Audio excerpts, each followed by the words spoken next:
গরিব ঘরে জন্ম আমার, ছোট থেকেই গ্রামে থাকি, বুঝি না হাসি খুশি কি জিনিস। যে বয়সে লেখাপড়া করা, বন্ধু বান্ধবের সাথে আড্ডা দেওয়া, সেই বয়সে এসে কাজ করতেছে। আসলে ছেলেদের কষ্ট কেউ বোঝে না।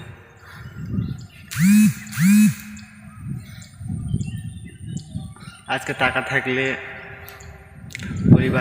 পরিবারের কাছে তুমি শ্রেষ্ঠ ছেলে। আজকে টাকা থাকলে সবাই চিনবে, কত বন্ধু বান্ধব। আসলে মানুষ কতটা পরিবর্তন হয় দেখেন।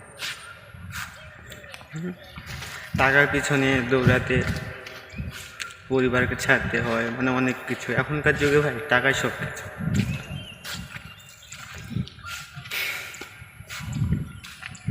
তো জীবনে অনেক কাজ করতে হবে, নিজেকে